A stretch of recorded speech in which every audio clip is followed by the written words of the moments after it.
세계의사회 vs 한국의사들이라는 주제로 안덕선 대한의사협회 의료정책연구원장님을 앞으로 모시겠습니다.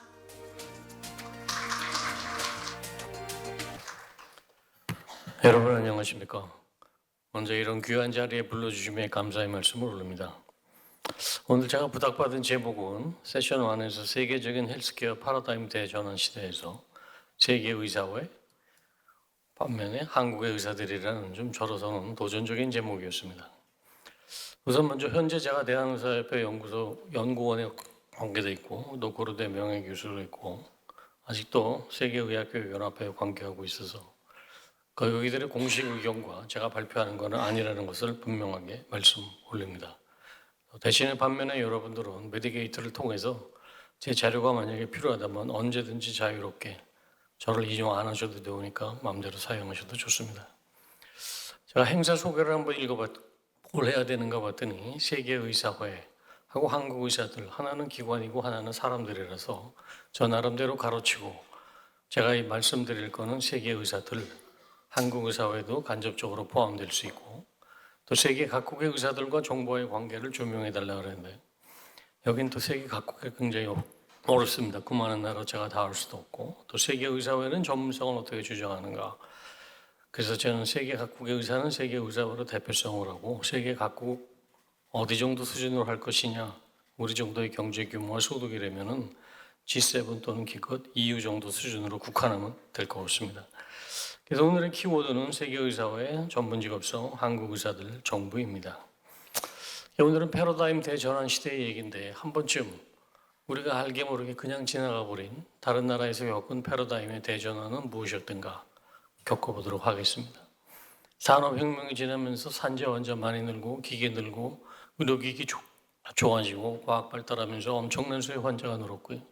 1차 세계대전 전상자, 2차 세계대전 전상자 이런 것들로 변하면서 그 전에 의사와 환자의 사적 관계 또는 종교기관에 의한 구호병원 또는 공공기관에 의한 병원 등이 있던 것이 하나로 묶어지는 작업들이 시작되겠습니다.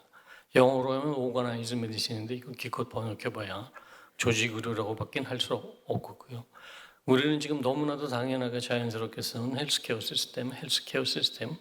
왜냐하면 띄어쓰기가 다른데도 영어에 그냥 그대로 나옵니다. 또는 헬스 시스템, 헬스케어 델리버리 이런 용어들을 아주 자연스럽게 수용해서 쓰고 있는데 이것들이 원래부터 있던 건 아니고 유럽, 미국 사람들 여러 사람들의 노력에 의해서 서서히 형성돼 가면서 이볼루션 과정을 통해서 조직의료로 전환됐습니다. 그중에 눈에 띌 만한 것이 영국이 1차 세계대전 1910년인가 당시 보건부 장관이 리포트를 내서 분절되어 있는 의료를 하나로 묶자. 의료 조직력에 문제가 있다. 그리고 이미 이 시대는 한 개인이 의료비를 감당하기에는 너무나 높아진 경험을 이미 그때부터 하고 있고요. 2차 세계대전 중에 다시 베버리지 리포트에서 베버리지 장관이 의료 시스템을 강화할 필요가 있다. 시스템으로 만들자. 의료란 거는 개인과 환자의 사적 관계에서 시스템으로 전환시키자. 그래서 결국은 나라에 있는 모든 의료기구 공공화하고 한 단일 시스템으로 하는 NHS를 창설하게 됐습니다. 그래서 그 이후에 의료체계 개념으로 보편화, 공식화된 것이 조직의료인데 이것이 끌어낸 힘은 사실은 그 주변쯤에서 환자들도 같이 조직화되고 의사들도 조직화된 그런 역사가 있는데 저희는 이런 시스템의 역사를 같이 해본 적이 없습니다. 전문직은 일제에 의해서 갑자기 씌워졌고 그들은 군사정권 이런 것들 또 지금의 검찰정권까지 모든 것은 정부 주도 국가 통제가 맥을 이루고 있습니다. 이런 역사를 겪어보지 않은 의사들한테 주어진 것은 세계 최고의 의료를 제공하는 사람들한테 세계 최악의 암울한 의료 환경을 보이고 있는데 불공정 보상, 보험공단은 구매 이론에 의하면 이 사람들이 서비스 펄체저입니다. 그러니까 구매자는 보험공단인데 그것을 공급자들한테 원가 이하로 강매를 시키는 거거든요. 일반 상거래라면 이것이 여러분 지켜낼 수 있을까 이런 식으로. 의료에만은 강압적으로 이것을 갖다가 구조적 폭력을 통해서 쓰고 있고요. 다른 나라에서 안 합니다. 의료는 형사범죄의 대상이 아닙니다. 분명히. 의사가 강간을 하거나 마약을 팔면은 그거는 형사범죄겠지만 결과가 나빠서 불구 심지어 사망이 되더라도 그건 형사처벌 대상은 아닙니다. 집회결사의 사회도 불법화하고 있고 의사가 만나기만 하면 뭘 한다 업무 개시 명령을 내리고 이거는 유신 시대를 극복한 민주화 세력이 보여지는 또 다른 어떻게 보면 구조적 폭력입니다. 또 요양기관을 강제 지정하고 요양기관을 강제한 NHS조차도 보험 외 진료만 따로 하는 프라이빗 병원들을 육성해서 10%는 거기를 쓰고 있는데 이런 것도 없는 거고요.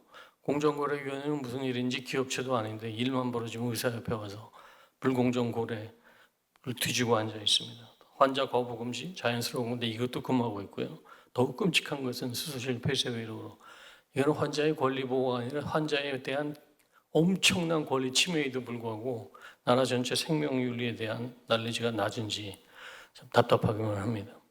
우리가 의료, 법, 이 사람들은 practice라는 단어를 쓰는데 그것이 갖는 고유의 가치, 내적 죄와 외적 죄와 또는 내적 가치, 외적 가치가 있는데 오늘의 주제에 맞춰서 이 얘기를 해보려면 여러분들이 하고 싶은 이노베이션 디지털 헬스는 뭘 하든 간에 우리가 추구하는 것은 엑셀런스입니다. 엑셀런스 추구라는 것은 서양 사람들이 얘기하는 인간으로서의 최고의 삶이 뭐냐 그러면 수월성 추구, 그걸 메디컬 트랜슬레이션 하려면 퀄리티 케어, 최고의 의료를 또 최선의 의료를 제공한다. 그러면 따라오는 게 돈, 어떤 힘, 지위, 시험도 볼 수 있고 좋은 임프레션도 좋고 직종의 번성인데 패러다임 체인지할 때 우리가 조심할 것은 이 두 개의 밸런스를 잘 맞추셔야 된다는 겁니다. 이게 기업화되고 산업화될 때 오른쪽이 먼저가 되는 수가 있어서 그런 경우는 실패하거나 불필요한 어떤 규제를 갖다 유발할 수 있어서 스스로 조절할 수도 있어야 되는데 말이 쉽지 않다는 거거든요. 왜냐하면 우리도 직업화된 사람이라서 열정 페이만 가지고 살 수는 없는 거라서 이 두 가치의 동반구에는 매우 어렵습니다. 특히 우리처럼 초저가 숙고하든가 또는 고액 비급여 의료 제도가 있고 또 이런 기업을 통해서 자기가 얻을 수 있는 경제적 또는 사적 이득의 유혹과 함정은 항상 존재하고 의사가 돈을 벌면 욕하면서 정부는 외국인 환자를 데려다가 돈을 벌면 칭찬하는 이율 배반적인 상업화, 산업화 다 관료적인 것이고요. 의료가 조직화되면서 이것을 엉뚱한 데 쓰려는 사람들이 생겼습니다. 권력 유지, 포퓰러리즘, 정권에 이런 데 쓰는 거기 때문에 이런 거 경계할 수 있어야 되는데 전문 직업성이 굉장히 훼손되기 쉬운 그런 세상이 되어버렸습니다, 여러분. 전문 직업성, 개인적 차원, 열심히 자기 수양을 하면은 성인은 될 수 없으나 군자는 될 수 있다는 아시아적 사고하고 하나도 다를 게 없습니다. 이거는 열심히 일하고 정직하고 환자 잘 봐주고 뭐 이런 도덕적인 소리, 공자님 말씀 같은 건데 그러나 우리 문화가 다른 거는 의사들끼리 모이면은 집단적으로 해야 될 프로페셔널리즘이 있는데 그건 뭐냐? 임상적 자율권의 수호, 직무윤리를 지키는 거, 자율적으로 규제하는 거. 만약에 이노베이션을 할 때 또는 어떤 트랜스포메이션 또는 패러다임 체인지를 할 때 이것을 잘 하지 못하면 앞에서 의원님이 설명하신 대로 정부는 또 불필요한 과도한 개입을 시도할 것입니다. 한 예를 들어보겠습니다. 자율규제라든가 국가와의 전문직과의 관계가 불분명한 우리나라에서 보여주는 지금 어처구니없는 현상과 선진국에서 의과대학에 정원 늘릴 때 그럼 어떡하냐 그러면 겉에 표현만 보면은 그건 최종 그 의과대학의 문제처럼 기술이 돼 있는데 단 그것이 되려면 의사면허기구, 의과대학 평가기구, 전공의교육기구, 의사추계기구, 지역보건의료원회, 의사회, 고등교육부서, 다양한 이해 당사자들의 초기 참여로 shared decision making, informed decision making을 하고 이 일을 하는 기구들은 1년에 한 두세 번 만나서 하는 기구들이 아닌 또는 거수기 부대라든가 무슨 사회단체 이런 것들이 와서 아닌 그 일을 늘 상설적으로 하는 사람들에 의해서 하고 정부의 관여라는 것은 돈을 댈 수 있을 것인가? 법을 어떻게 바꿔줄 것인가? 그게 바로 정부의 역할인데 이런 관계는 지금 보이지 않습니다. 대표적인 예가 차관부터 내가 의사를 지원하는데 의사와 합의할 이유는 없다. 정부가 하는 정책에 의사는 그냥 따라오고 잔말 말고 따라와 하려면 해. 이 소리. 우리는 국민만 바라보고 있다. 국민이 우리를 압도적으로 찬성하고 있다. 이제 이런 거를 갖다 내세우고 있습니다. 그러면서 근거로서 보건의료정책심의위원회를 열어서 이미 결정한 것이다. 내용을 보면은 보정심이라는 것이 각 부처의 차관만 동원해서 차관만 7명입니다. 먹을 게 좀 있는 거지 장관의 이건 회의 주제를 하고 차관이 7명이고 거기에 수요자 대표, 공급자 대표, 전문가 5. 아무리 전문가가 외친들 백날을 100년을 외쳐봐야 이길 수 없는 구조. 대표적인 권력 남용과 구조적 폭력이 눈에 보입니다. 뭐 멀지도 않습니다. 우리가 국민만 바라보는 정책이 어떻게 됐는가? 탈원적 정책, 국민 감성에 호소하고 선택적인 과학적 근거만 골라서 에너지 주권 포기한 나라들이 이거 클린 에너지를 위해서 이걸 했겠다. 우리도 하자. 그러면서 이 결정을 위해서는 전문가는 반드시 배제되어야 하고 시민사회가 주축이 돼서 결정을 한다는 초법적인 의결 구조를 해서 어떻게 보면 전기 부채만 들어가는데도 문제의 근원 해결이 아닌 착하게 보이는 행정에 비상적인 상징적 전시를 하고 곧 우크라이나 전쟁으로서 이것이 호구가 금방 깨졌습니다. 그럼에도 불구하고 이거 할 때 보면 교묘하게 영화 산업을 동원해서 영화를 동원하고 관변학자를 동원해서 이미 홍보 전략을 해서 그렇게 끌어가는 정부가 해서는 안 될 스스로 미스인포메이션과 디스인포메이션을 호도를 하고 앉아있는 그런 세상이 됐습니다. 그럼 정부하고 전문직 의사와의 국가 관계는 뭔가? 저희한테 주문사항인데 우리나라에서 커다란 파라다임 체인지가 온 게 의약분업 뭐 대표적이고요. 그다음에 시민만 국민만 바라보고 해준 게 건강보험 통합, 건강보험 진료권을 단위로 하면은 별도의 투자 없이 농어촌에 의료자원이 저절로 흘러갈 것이라는 허구적인 논리를 갖다 입어가지고 그냥 진료권을 다 국민만 바라고 편하게 해줬다 그랬더니 결국 필수 의료는 망했습니다. 그것이 망한 이유가 의사들의 비도덕적 진료라고들 또 이렇게 뒤집어 씌우고 앉아 있고요. 2013년에 포괄수가제 이후에 무슨 개혁을 해본 적이 없습니다. 왜냐하면 초저가 수가 그걸 갖다 수호하기 위해서 이 얘기만 나오면 등을 돌리는 거예요. 이 얘기만 나오면 불편하니까 안 하려고 그러는 거예요. 그래서 의사 국가관계의 미정립으로 보건의료변에는 정치 공백, 헬스 폴리틱스란 존재하지 않고 더 심한 지금 현상을 보여주는 거지 현 상태고요. 그래서 어떤 패러다임을 대전환을 시키든 간에 국가하고 의사 간의 갈등은 피할 수 없는 것으로 보입니다. 어떻게 다르게 해석한다면 헬스 가버넌스를 가지고 지금 심한 권력 투쟁을 보이고 있고 민주화의 사춘기 정도 된 나라이기 때문에 신체적인 발달과 정신적 발달의 차이를 보여서 이러한 갈등은 끝까지 일어날 것입니다. 다른 나라에서 안 하는 짓들, 세계 의사들 소신껏 진료하고 형사처벌을 안 받는데 한 독일의 예를 들었습니다. 건수를 보면 제로 원, 무슨 라이브니즈의 이진법 보는 거겠죠. 그냥 제로 원 밖에 없어요. 1년에 이 정도밖에 안 하는 거예요. 우리는 1년에 100몇십 건입니다. 지금 100몇십 건.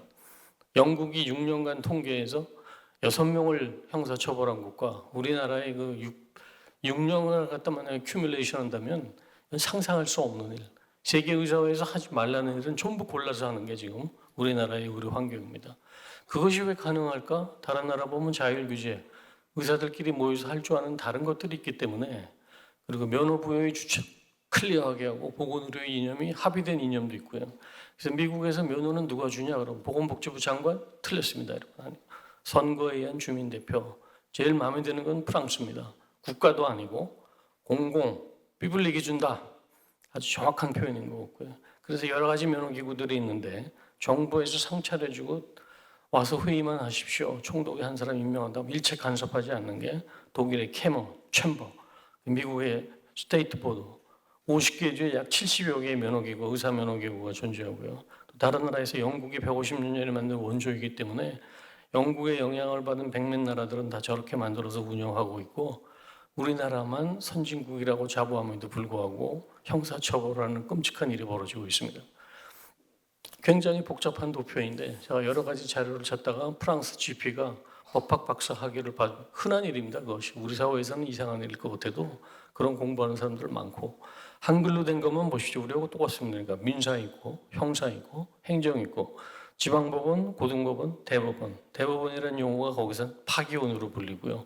그런데 이상하게 줄 하나 건너서 다른 메커니즘이 돌아갑니다. 다른 메커니즘. 그게 자율규제입니다. 자율규제. 이게 있기 때문에 형사처벌을 하지 않고 보다 전문적인 의사행동 비헤비어 체인저를 가지고 올 수 있는 정확한 처벌을 할 수 있고 이건 자율에 근거하고 지역면허기구가 1심, 국가면허기구가 2심 거기에 이의제기하려면 국가위원회, 공세이 됐다. 이거를 찾아봤더니 한자로는 참사원이라고 번역을 하는데 여러분들 참사원 그러면 그거 알아들을 사람 있습니까? 중국말이 우리하고 달라서 그런지 이제는 도저히 참사원이가 뭔지 하지만 어떻게 억지로 번역을 하고 최고 행정법원 하지만 최고 행정법원으로서의 기능도 뛰어넘기 때문에 모든 퍼블릭 어드미니스트레이션에 있어서 어떤 국가 권력이 남용되거나 이런 걸 갖다 일일이 점검하는 기관이라 우리하고는 매우 다릅니다. 이런 기제를 갖고 있어서 그런지 몇 년 전에 의사협회에서 학술대회 때 한 번쯤 캐나다하고 미국 면허기구 사람들을 초청했습니다. 우리나라 일간지, 유수 일간지를 거의 겨우 섭외를 해서 와서 처벌 안 한다 그러니까 이 사람들이 물어봤습니다. 정말입니까? 형사처벌 안 합니까? 하지 않습니다. 똑같은 질문 다시 한번 물어보겠습니다. 확인하기 위해서입니다. 형사처벌 안 합니까? 하지 않습니다. 자율규제는 그러면 클리니컬 미스컨덕트만 하는가? 한번 다른 예를 보여드리겠습니다. 그러니까 1998년에 앤드류 웨이크필드라는 소아과 의사가 란셋에 게재 논문을 했는데 센세이션하는 반응을 일으켰습니다.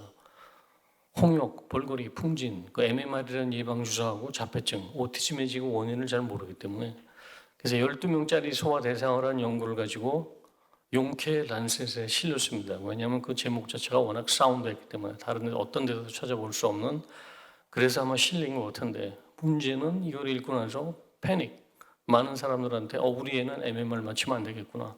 그러면서 예방접종률이 감소하고 이질환이 늘어나기 시작했습니다. 그래서 그 뒤에 수많은 후속 연구들을 대규모로 실시해서 연관성이 없다. 그래서 결국 란셋도 사고하고 논문을 철회했는데 웨이크필드는 결국은 의사면허기구에서 면허 취소를 당했습니다. 공공에 미친 해가 너무 많고 근거 없는 공포심을 만들어서 예방접종률 감소, 홍역 및 기타 예방 가능한 질병 방지를 늘려놨기 때문입니다. 우리 같으면 아마 이런 미스인포메이션, 디스인포메이션 얘기 잘하면 국회의원도 될 수 있을 것 같은데 굉장히 분위기가 틀립니다. 자율규제에 관한 세계의사회 선언을 보면은 의료 행위를 가지고 따지는 거다. 의료 행위, 의료의 스탠다드를 높이는 데 이게 결정적이고 사회적 신뢰를 갖고 올 수 있는 건데 우리가 이걸 할 줄도 모르고 하려면 복지부도 싫어하고 막고 있고 사법부도 싫어하고 우리 권력을 뺏어가는 건가? 그건 뭐 의사들끼리 모여서 그냥 지들끼리 봐주겠다는 거 아니야? 국회 토론회 가서 봤을 때 반응이 그랬었습니다. 그게 아니라 이걸 잘하면 소신진료라든가 숨기는 의료소비 통제, 캐나다나 영국 가보시면 나라에서 환자 의료소비 통제하시오라고 국가에서 내려본 적 없습니다. 하지만 합의된 의료에 따라서 GP들이 웬만하면 다 하지 말고 기다리시오. CT 필요 없고 MRI 필요 없고 뭐든지 하지 말라는데 우리 같아서 하지 말라면 책임질 수 있어? 그러면 못하죠. 잘못하면 형사처벌 받아야 되는데 내 몸이 먼저죠. 그러니까. 다른 예를 한번 보여드리겠습니다. 조직화될 때 프랑스 의료보험의 역사입니다. 처음엔 보험이 아니라 상호공제조합, 뮤추엘레 드 상떼, 그것이 우리 고종 때쯤에 만들어져가지고 일제 때 이미 프랑스 전체 인구의 3분의 2가 가입됐습니다.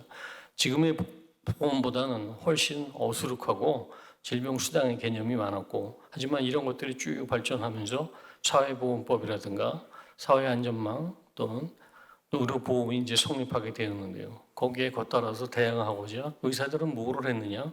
1880년대 의사 노조를 만들었습니다.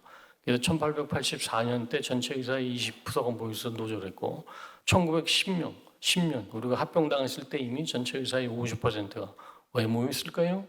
조직화된 의료, 조직화된 환자에 대해서 의사의 경제이득을 보독하고 배타적 권리를 유지하기 위해서 아까 이주영 선생님께서 말씀하셨죠. 배타적 권리 확보하시라고요.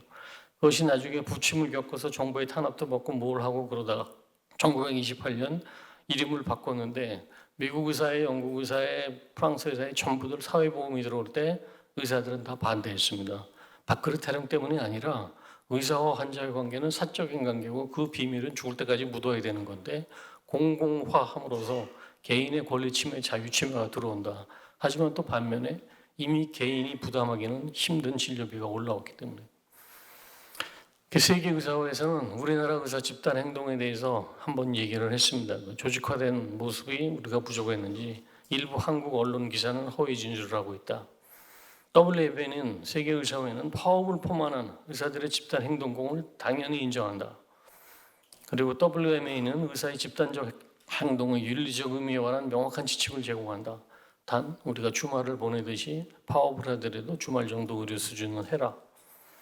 조직화된 의료에서는 선진국에서 의사가 환자의 생명을 볼모로 잡는다는 얘기가 더 이상 나오지 않습니다. 왜냐하면 조직화됐기 때문에 의사 환자 개인 관계가 아닌 공적인 시스템에서 돌아가는 거기 때문에 10%의 의사가 빠져나갔다 그래서 별일 나는 거 아니거든요. 우리 전공이 지금 나갔다 그래서 이것 때문에 죽은 사람이 있습니까, 여러분?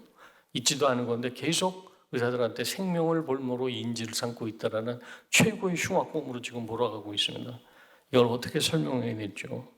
그러면서 세계의사회는 우리 한국 정부의 행위를 강력히 규탄합니다. 지도부의 컴퓨터와 휴대전화 압수, 용납할 수 없는 권리 침해이자 민주주의 원칙에 대한 위반이다. 집회 결사의 자유는 의사건 뭐건 누구나 가질 수 있는 거거든요. 그래서 의사쟁의라는 거는 거꾸로 보면 의사들이 자기 이득을 위해서 하긴 되지만 프로페셔널리즘의 수요를 위해서 양면성을 갖고 있습니다. 아까도 말씀드린 대로 조직화된 의료는 정권이나 또는 권력 이런 데에서 이상하게 쓰일 수 있기 때문에 이런 걸 막을 수 있어야 되고, 계속 정권을 쥔 사람들은 소비자의 극대 이기심의 소비주의를 장려할 수 있기 때문에 대표적으로 소아과 런오프 같은 사태, 한편으로 보면은 극도의 의료 소비 이기주의를 정부가 조정하는 것들, 이런 것들을 막으려면은 집회 결사의 자유를 통한 쟁의가 필요한 거고요. 자, 이제 거의 마지막으로 돌아갑니다. 그러면은 자율 규제가 잘 살아있는 날 한번 얘기해 보고 있습니다. 보잉 737 맥스 최신 기종이 지난 20년인가 5개월 간격으로 두 회 추락해서 346명이 사망한 끔찍한 사고가 났습니다. 보잉사는 미국 법무부하고 얘기를 해서 기소유예, 형사처벌 안 하는 조건으로 25억불, 법을 잘 모릅니다. 어떻게 가능한지. 우리 같았으면 가능했겠습니다. 대신에 교통안전국에 나와서 조사하고 엄청난 금액에 대한 민사소송이 진행되고 있지만 보잉사는 사원 1명, 설계자, 직원 아무도 잡혀가지 않았습니다. 만약에 우리나라에서 이게 됐다면은 이건 뭐 특검을 하자, 시위하자, 특위, 합동분향소 차려, 또 사주, 설계자 이 사람들 휴대폰 뺏고 겁박 수사 이런 거를 벌렸을 겁니다. 그것이 어떻게 보면 우리의 수준인 것 같기도 하고요. 그러면서 나중에 길게 끌면은 결국은 고위공직자나 사주는 법망을 탈출하는 제도입니다. 자, 여러분, 헬스케어 패러다임 대전환 시대 한국 사람, 현존하는 관료 주도의 산업화, 사회적 시대성과 농경 시대의 심리, 아직도 어떻게 보면은 조선 시대의 말인지 임금이 죽으면 어이도 죽어야 되고 모든 백성은 우리 관리들의 관리를 받아야 되는 그런 멘탈리티가 아마 이 나라에 있는 것 같고요. 그래서 미래 헬스케어 발전하고 보건정치의 충돌은 항상 가능성이 상존하기 때문에 여러분은 보이지 않는 의료 해결 헬스케어 패러다임 체인지에서 이기셔야 됩니다. 배타적 권리를 가지고 있어야 되고 그러려면 조직화되지 않으면 이길 수가 없습니다. 그래서 과도한 사법 규제는 언제든지 들어올 수 있는, 도대체 무슨 법학 교육을 받았길래 다른 나라 변호사나 판사한테 물어보면 그걸 왜 의사를 형사 처벌을 합니까? 라고 할 때 우리는 당연히 처벌을 해야지요라는 이상한 나라가 돼버리고 말았습니다. 우리의 책임도 있고 책임도 아닙니다. 사실은 너무나 급성장, 의료 기술만 따라오는데도 힘들었는데 다른 거, 문화사회적 배경, 자율규제는 뭐고 어떻게 의사들이 조직화되었는가, 그리고 이런 거를 상설적으로 일하는 의사들이 만든 전문기구는 무엇인가, 이런 기구들이 하나도 발달이 안 돼 있고 영세화를 면치 못하고 있습니다. 그러니까 세계 의료기술은 A라 그러면은 이런 것들은 아주 완전히 밑에 빵점에 가까운. 그래서 세계 의사들한테 우리가 배울 거면 조직의료화 할 때 어떻게 같이 조직화되는가를 배울 필요가 있다고 생각합니다. 제 메시지가 오늘 패러다임 체인지에 충분히 전달되기를 희망하면서 발표는 마치고 말씀드린 대로 자료는 메디게이트를 통해서 자유롭게 사용해 주시길 부탁합니다. 감사합니다.